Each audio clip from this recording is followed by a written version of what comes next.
कहानी की शुरुआत 3 दोस्तों को दिखाने से होती है। ये लोग केबल कार के जरिए से पहाड़ों की ओर जा रहे थे ताकि आइस स्केटिंग का मजा ले सके। तभी अचानक से इनकी केबल कार रास्ते में रुक जाती है, जिससे ये लोग तो पैनिक होते ही हैं। इसी केबल कार की दूसरी कार में बैठे हुए लोग और भी ज्यादा डर जाते हैं। जॉन अपने दोस्तों को डराने के लिए जानबूझकर के खुद हिलने लग जाता है और एमा की तो डर के मारे पैंट गीली हो जाती है।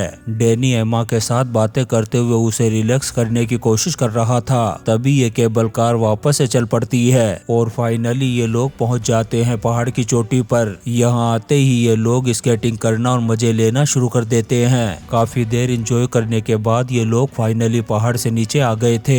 नीचे आकर के ये लोग खाना खाते हैं, लेकिन जॉन को अभी भी लग रहा था कि यार मजा नहीं आया, हमें थोड़ी देर और एंजॉय करना चाहिए था। इसीलिए वो सबको मना लेता है कि रात को दोबारा से पहाड़ी की चोटी पर जाएंगे केबल कार के जरिए से और खुद से स्केट करते हुए नीचे आएंगे। जब ये लोग टिकट काउंटर पर जाते हैं तब इन्हें पता चलता है कि रिसोर्ट बंद होने का टाइम हो चुका है, लेकिन इन्हें तो जैसे जिद हो गई थी कि चाहे कुछ भी हो जाए हमें तो पहाड़ की चोटी पर जाना ही है। ये लोग उस सांड जैसे दिखने वाले गार्ड से रिक्वेस्ट करना शुरू कर देते हैं। एमा अपने हुस्न और मीठी मीठी बातों के जाल में उसे फंसा लेती है और वो गार्ड भी मान जाता है। वो इन लोगों से कहता है कि मैं कुछ ही देर के लिए केबल कार को खोल देता हूँ, लेकिन इस शर्त पर कि जल्दी ही आप लोग इस पहाड़ी से नीचे आ जाएंगे। ये लोग भी उसकी बात पर वादा कर लेते हैं और तीनों खुशी खुशी बैठ जाते हैं केबल कार में। फाइनली ये लोग तो केबल कार में बैठ कर के निकल गए थे और यहीं से शुरू हो जाता है इनका बुरा वक्त। पीछे से वो गार्ड जिसने इन तीनों को भेजा था उसे उसका बॉस बुला लेता है और वो दूसरे बंदे को कह कर के जाता है कि मैंने केबल कार से 3 बंदों को पहाड़ी पर भेजा है, जब तक वो लोग वापस ना आ जाएं केबल कार बंद मत करना। कुछ ही देर गुजरती है कि 3 बंदे उसे पहाड़ी से नीचे उतरते हुए भी नजर आ जाते हैं। ये देख कर के वो केबल कार की बिजली ऑफ कर देता है और सब कुछ बंद करके तैयारी करने लग जाता है यहाँ से निकलने की। यहाँ हम देखते हैं कि वो 3 लोग जो नीचे उतर कर के आए थे असल में वो डैनी और एमी के दोस्त नहीं थे। डैनी और एमी के दोस्त तो आधे ही रास्ते में केबल कार में बहुत ऊंचाई पर फंस चुके थे। पहले पहले तो इन्हें लगने लगा कि शायद मशीन में कोई खराबी आ गई होगी, जैसे सुबह भी हुआ था, लेकिन कई घंटों का इंतजार करने के बाद भी मशीन वापस चालू नहीं होती। तब ये लोग समझ जाते हैं कि हम यहाँ पर फंस चुके हैं। ऊपर ठंड बहुत ज्यादा थी और बर्फानी तूफान भी आना शुरू हो गया था और सबसे बड़ी प्रॉब्लम ये थी कि पहाड़ की इतनी ऊंचाई पर कोई नेटवर्क भी नहीं था कि ये किसी को कॉल करके मदद के लिए बुला सके। नीचे पूरा शहर अंधेरे में डूब गया था। इन लोगों का डर और भी ज्यादा बढ़ जाता है और तूफान भी धीरे धीरे तेज होता जा रहा था।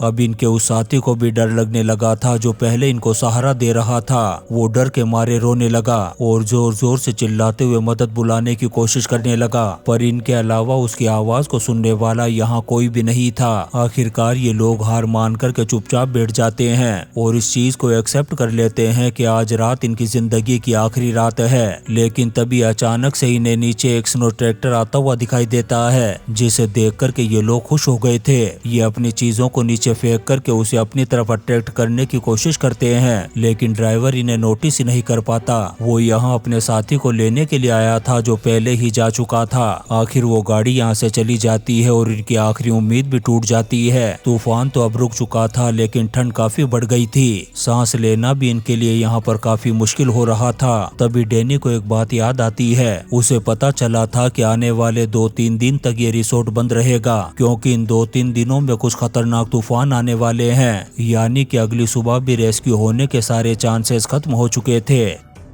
उसकी ये बातें सुनकर के एमा रोने लग जाती है। डैनी उसे सहारा देता है ये कहते हुए कि मैं तुम दोनों को बचाने का कोई ना कोई रास्ता जरूर निकाल लूंगा। इसी दौरान एमा का एक ग्लव्स भी बर्फ के अंदर गिर जाता है। अब यहाँ पर सरवाइव करना और भी ज्यादा मुश्किल हो सकता था। एमा की हालत देख कर के डैनी को जोश चढ़ जाता है अपने दोस्तों को बचाने का। वो एक बहुत ही खतरनाक फैसला लेते हुए कहता है कि मैं सीधा ऊपर से नीचे जंप करूंगा और मदद बुला कर के लाऊंगा। एमा और उसके साथी ने उसे रोकने रोकने की कोशिश भी की, लेकिन उसने उनकी बात नहीं सुनी और ऊपर से जंप लगा दी और नीचे गिरते ही उसकी दोनों टांगे टूट गई। उसे इतना जबरदस्त दर्द हुआ कि वो हिल भी नहीं पाया। अब इनके लिए और भी ज्यादा मुश्किल आ गई थी, क्योंकि डैनी नीचे दर्द से तड़प रहा था। ऊपर फंसे हुए ये लोग उसके लिए कुछ कर भी नहीं सकते थे। तभी जॉन देखता है कि 2 केबल कार के पीछे एक टावर है जिसके पीछे सीढ़ियां लगी हुई है, उससे नीचे जाया जा सकता है, लेकिन वहां तक पहुंचना भी बहुत ज्यादा मुश्किल था।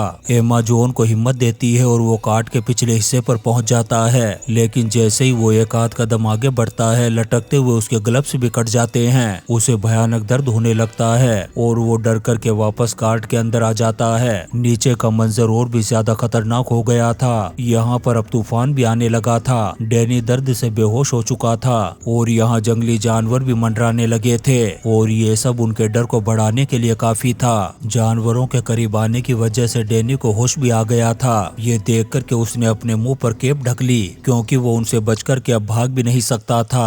आखिर वो जानवर डैनी को खाने लगे और ये लोग ऊपर बैठे हुए सिर्फ देखते रहे। इन्हें दुख और गिल्ट होने लगा था। इसी गिल्ट में ये एक दूसरे पर इल्जाम लगाने लगे। एमा जॉन से कहती है कि तेरी गलती है। जॉन एमा से कहता है कि तुम्हें डैनी को नीचे कूदने से रोकना चाहिए था, यह सब तुम्हारी गलती है। तब एमा कहती है कि तुम्हारा ही प्लान था कि हम रात को पहाड़ पर चलेंगे। इनकी इस बहस के दौरान तूफान दोबारा से शुरू हो चुका था। बर्फ इतनी ज्यादा पड़ती है कि डैनी की पूरी बॉडी बर्फ में ढक जाती है। ऊपर इन दोनों को बहस करते करते कब नींद आ गई ने पता भी नहीं चला। सुबह भी हो गई और जब एमा ने आँख खोली तो उसे एक बहुत ही भयानक चीज पता चली। दरअसल उसका हाथ ब्रैंक से चिपक गया था और वो अब जितनी भी कोशिश कर रही थी उसका हाथ नहीं निकल रहा था। वो जानती थी कि अगर उसने थोड़ा सा भी जोर लगाया तो उसका हाथ जख्मी हो सकता है। वो धीरे धीरे अपने हाथ को छुड़ाने की कोशिश करती है और उसकी स्किन की पहली लेयर उसी पाइप पर चिपक जाती है। अब एमा का हाथ बुरी तरह से जख्मी हो गया था। उसकी हल्की हल्की चीखों की आवाज को सुनकर के जॉन की भी आंख खुल गई थी। जब वो एमा के हाथ को देखता है तो उसे भी बहुत ज्यादा दुख होता है। रात की खतरनाक ठंड के बाद जब सुबह धूप निकली तब इनकी सर्दी थोड़ी बहुत कम हुई थी, लेकिन अब ये धूप भी इन्हें तकलीफ दे रही थी। ठंड की वजह से इनकी स्किन पर जो जख्म आ गए थे धूप उन्हें जला रही थी। जॉन उसे हिम्मत दिलाते हुए कहता है कि जरूर रिसोर्ट के लोग हमें ढूंढते हुए यहाँ पर आ जाएंगे और हमें रेस्क्यू कर लिया जाएगा। लेकिन फिर घंटों गुजर जाते हैं और कोई भी नहीं आता। ये लोग एक लंबे टाइम से वॉशरूम भी नहीं गए थे।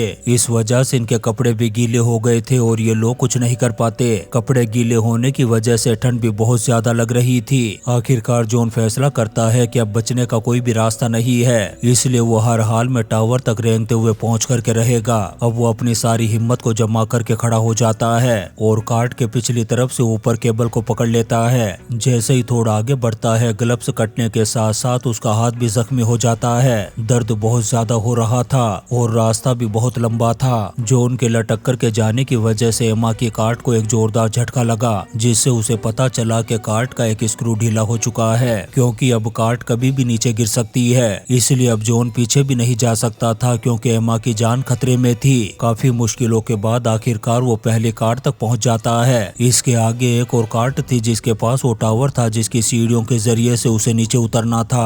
जॉन के ग्लव्स पूरी तरह से खून से भर चुके थे। तभी हम देखते हैं कि नीचे बहुत सारे जंगली जानवर भी आ चुके थे। जॉन एमा से कहता है कि नीचे चीजें फेंको ताकि वो जानवर यहाँ से भाग जाए और मैं नीचे उतर पाऊं, लेकिन एमा अपनी ताकत से वो चीजें नीचे नहीं फेंक पाती, इसलिए वो जानवर भी वहाँ से नहीं जाते। उधर जॉन हिम्मत करके टावर तक पहुँच जाता है और सीढ़ियों से नीचे उतरने लगा। नीचे उतरते वक्त उसे ऐसा लगने लगा कि उसने एक बहुत बड़ा मिशन पूरा कर लिया है। वो अपने साथ साथ एमा की भी जान बचा लेगा, लेकिन नीचे उतरते ही बहुत सारे जंगली जानवर उसके पीछे आ गए। वो अपनी जान बचा कर के इधर उधर भागने लगा, लेकिन जानवर उसके पीछे थे। शाम से रात हो गई लेकिन जॉन का अब कहीं भी अता पता नहीं था। वो अब जिंदा भी है या नहीं कुछ नहीं दिखाया गया। इधर कार्ट में फंसी हुई एमा दोबारा से सो गई। सुबह जब उसकी आंख खुली तो उसने देखा कि जॉन अभी तक नहीं आया था। खाए पिए भी उसे 2 दिन हो चुके थे। अब अगर वो यहीं पर बैठी रही तो मर जाएगी। ऐसे ही बैठे बैठे उसने फैसला लिया कि यहाँ बैठ कर के मरने से अच्छा है कि कुछ किया जाए। फाइनली वो अपनी कार्ट से जंप कर देती है और कार्ट भी उसके पैर पर आकर के गिर गई थी, लेकिन फिर भी वो अपने दर्द को सहते हुए रेंगते हुए इस इलाके से बाहर निकलने की कोशिश करती है। वो अपने आप को घसीट घसीट करके आगे बढ़ा रही थी।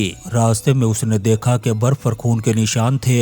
ऐसा लग रहा था कि जैसे किसी को यहाँ से घसीट करके ले जाया गया हो। वो समझ गई कि यहाँ पर इंसान जॉन ही था और जानवरों ने उसे ही घसीटा होगा और उसे नोच नोच करके मार डाला होगा। तभी अचानक से एमा का सामना एक भेड़िए से हो गया और अब उसे भी लगने लगा कि उसकी मौत पक्की है, लेकिन भेड़िया एमा को कोई नुकसान नहीं पहुंचाता। दरअसल उसका पेट तो पहले ही भर चुका था। इस तरह से एमा की जान बच जाती है और वो घसीटते घसीटते आखिरकार सड़क के किनारे पर पहुंच गई थी। लेकिन यहाँ पर भी दूर दूर तक किसी के आने का नामो निशान नहीं था। लेकिन तभी एमा की किस्मत चमक उठी। एक आदमी गाड़ी लेकर के इधर से गुजर रहा था, तभी उसने एमा को नोटिस कर लिया और फाइनली एमा रेस्क्यू कर ली गई। ये ट्रिप अब वो कभी भी नहीं भूलने वाली थी, क्योंकि इस ट्रिप में उसने अपने 2 दोस्तों को खो दिया था। और ऐसे ही अकेली बची एमा को दिखाते हुए ये शानदार मूवी फ्रोजन खत्म हो जाती है। दोस्तों, हम आपके लिए ऐसी ही इंटरेस्टिंग मूवीज एक्सप्लेन करते रहेंगे, तो आप चैनल को सब्सक्राइब जरूर करें और लाइक और कमेंट्स भी करें। Thank you.